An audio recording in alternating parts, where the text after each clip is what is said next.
What if there is no worming our way out of it all? What's really playing on your heart? With the upcoming eclipse set to be the energetic emetic so desperately needed, we are being encouraged to realize we are not alone in how we feel. Neither are we hallucinating a lack of hope. There is no soul suppository big enough to reactivate a preferable reality. We must build a new pumping system if we are to release anything that is collectively draining us.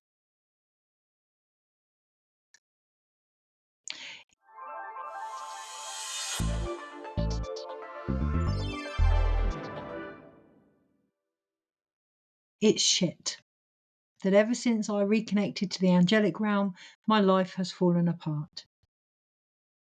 It's shit that when I asked for clarity about my home, I received within 20 minutes a random notice of eviction.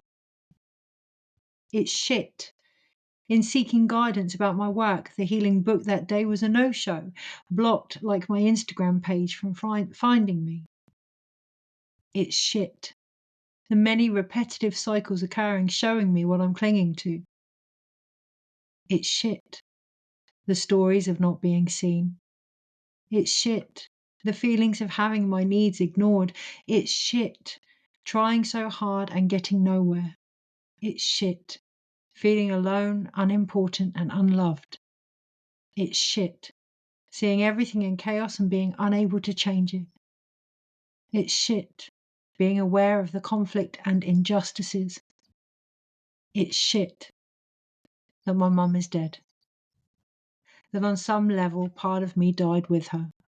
The shitty truth I've been trying to avoid that has continued to enforce all the other shitty things. The pain and separation from my mother. The world that no longer feels safe, familiar, as bright or alive without her in it.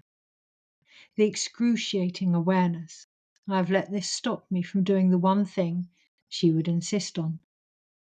Live. Because in all honesty, without her, it's shit.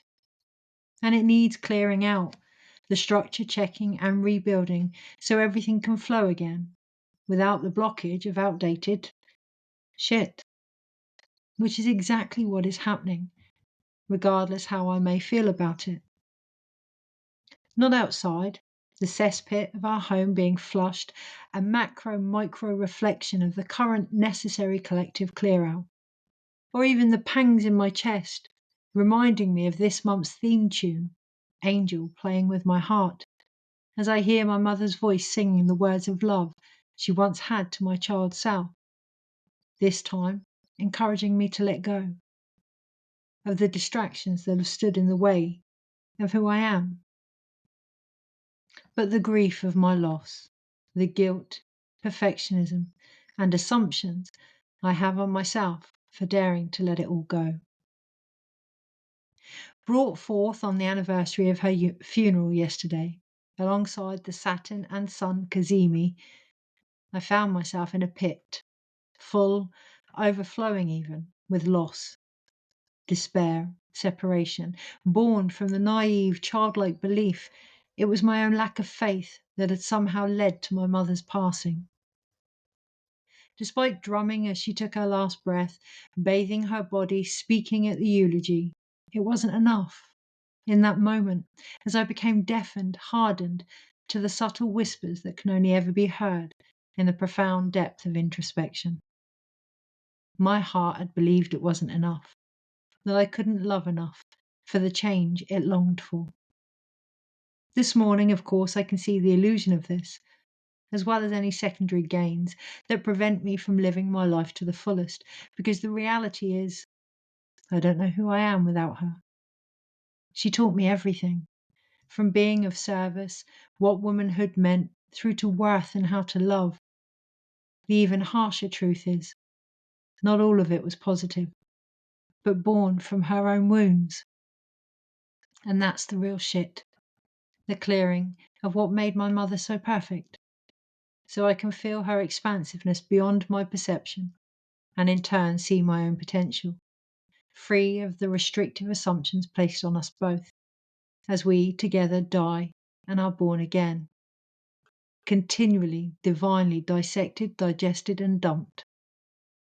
Something we will all face this weekend with the upcoming full moon lunar eclipse in Virgo. Known as the worm moon, there is no worming our way out of any stories that now need shedding. None more so than our own, as we are encouraged to look at the relationship had with all things snake-like.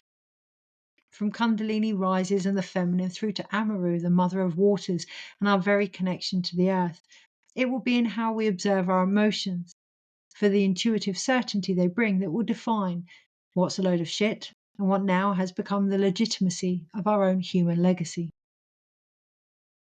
Harsh in its appearance, portraying a blood-like hue around its being, this episode, or choice point of accountability, will reveal many hidden aspects within our lives, necessary if we are to shift our focus towards the emotional growth available.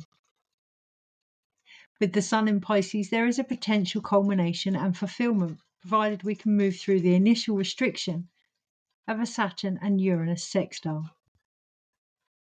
Taking these often confusing times to reflect continuously on the change we long to embrace for the most favourable long-term influence of the year. Yes, shit's got real, uncomfortable, and it is set to increase until at least April, with significant, steady structural building laxatives which will arrive in many forms, as we are collectively to take a much-needed nosedive into anything we may not wish to see. Only here can we recognise the limitations of our systems and tend to them as needed in a more flexible adaptability that will ironically bring forth many unexpected opportunities, provided we can look at where we may have been floating along and the pungent procrastination this has flushed up, serving us all a chance to reset our emotions and investigate the mental foundations we have built our beliefs upon. This eclipse season, no matter how it may seem, is pivotal if we are to unclog any trauma from the last 6 months, released in the, releases. The very shadow of our own light so often excreted by the need for perfectionism, none more so in the pits of self-worth. In recognizing rather than obstructing the power of contractual chaos, any opposing forces, including internal tensions and external pressures, can bring forth a much-needed irrigation, especially in the view we have of ourselves. As we admit, there are many aspects of life that can no longer continue the way they have, that the systems currently breaking down were indeed what so many of us once supported. Facing the ultimate agency of emotional strength and intuition required to overcome any challenges, by digesting the truth that the suppression we see is often a reflective problem from within the pool of our own consciousness. Opposing Saturn, followed by Mercury retrograde a few days later, any perceived stagnation, delay, loss, and disappointment can fester in our own facilitation, leading to a sensation of loneliness, despair, hopelessness, judgment, and separation. Or, if able to move through us on many levels, purge any conflict in the need of emotional support and inability to communicate it by exposing our own raw, often crude, vulnerable defensive shadow, and where this may be hiding our deepest feelings. With hard work, patience, and practice, we can avoid the more morbid outlook on life or guilt from the past that is currently depressing the colon of our future, allowing us with relief to recognize our limitations and sorrows minus the constipated demands and expectations of external forces.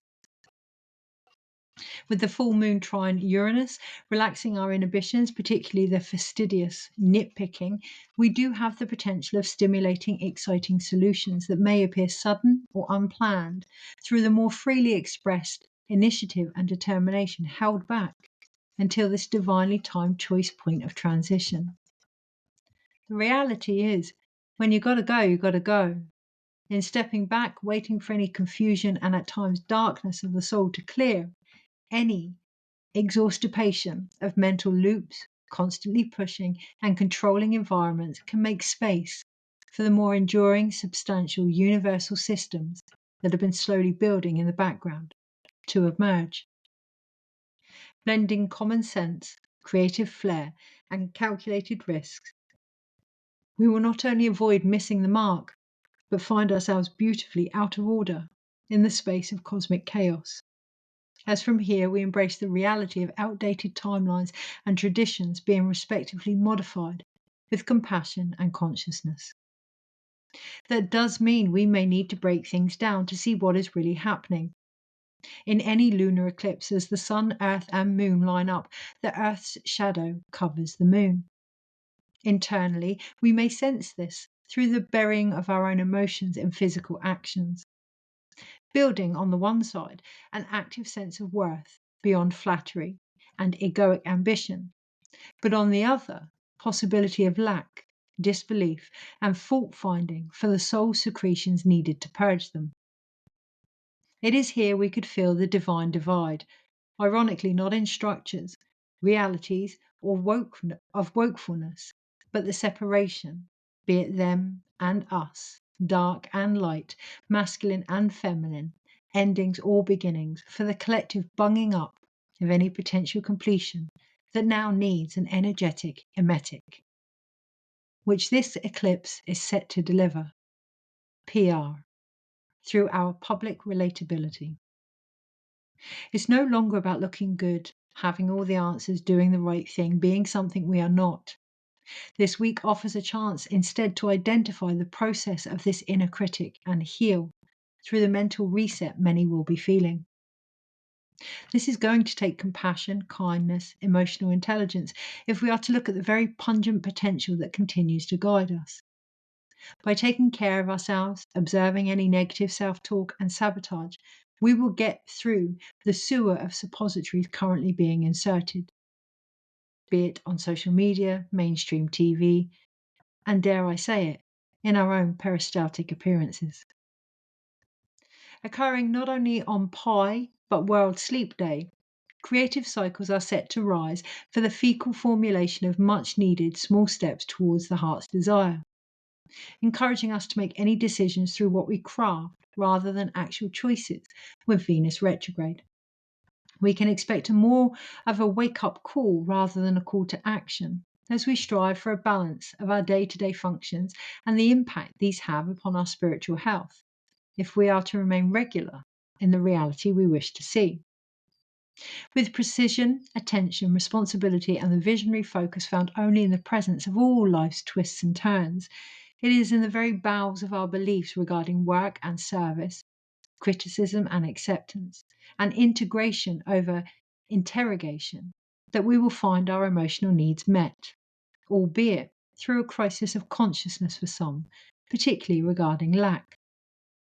Whilst we may not gain any clarity, we will be able to see through the shit to the areas now requiring our focus, in the magnification of existing problems to restore, well, order. With the equinox around the corner, we will get through it. Like the earthworm that breaks through the hardened soil, the transformation, renewal, and the awakening of nature will become more visible as our own does the same. Meaning, we must soften our soul, open the body's receptivity, and allow the new life we've been creating to no longer remain impacted. Using this only Virgo full moon of the year to release anything and anyone that continues to drain the process. From this potential pile onwards, there are many aspects to be mindful of. With Mercury retrograde and Aries season on the 20th, through to Black Moon Lilith in Scorpio on the 27th, the Aries solar eclipse and new moon on the 29th, and of course, Neptune moving from Pisces, where it has been more than sluggish and comfortable since 2011, to Aries, all suggesting a deeper look into the feminine, justice, our disorientated view of intuition, intimacy, stigmas, and the full spectrum of our emotions, to dissolve any boundaries that have obscured the odour of our own observational skills. If we are to clear out any toxic situations, habits, and people, none more so than those we believed ourselves to be. Knowing it is only in seeing our own shit we realise the untapped potential available to change our habits. That being said, Over the next few weeks, we may find ourselves compressed with the overloaded information coming in. But the truth is, if we are to bring forth anything new, no one knows what will happen. It is this realization that increases the fear being played out, our own included, as we let go of any control, not only from outside, but within our own systems, and return to a more intuitive motion. Through self-inquiry, honestly examining where our values may not be aligned with our purpose, and the breakdown of stability for the illusion and uncertainty this brings. Ironically, happening in the third decan of Virgo, entangled in the South Node, Friday's eclipse is actually linked to the Ten of Pentacles in the Tarot. The abundant fragility of wealth currently being experienced, the desire for a more sustainable way of living that can only come from sharing all we have discovered about ourselves and who we are to become, rather than scraping the pan with the often authoritative teachings of others. Surrendering to the pause of change, integrating, coming back to the heart as the soul sickness of our reality becomes more obvious, by admitting what we have relied on and the contamination of this now seeping into our awareness. Timed in the UK on the 14th at 6:55 a.m., providing the numerical frequencies of the star, magician, chariot, strength, lovers, hierophant, wheel of fortune, moon, and hermit overall. No matter how it may seem, our emotions in truth have always known where we were and where that would lead. Shit, as it is. Now is a time to recognize this inner sowing of ages for the pumping station of change needed to shift the situation we find ourselves part of. By looking beneath the surface to the susceptible sludge we may have added to. May we all filter through the blockages of our own facades, and like the shit we may now be facing, get real. In deepest munay, I ask you now, is it too crude for you? You know where I am. Take care. Kirsty.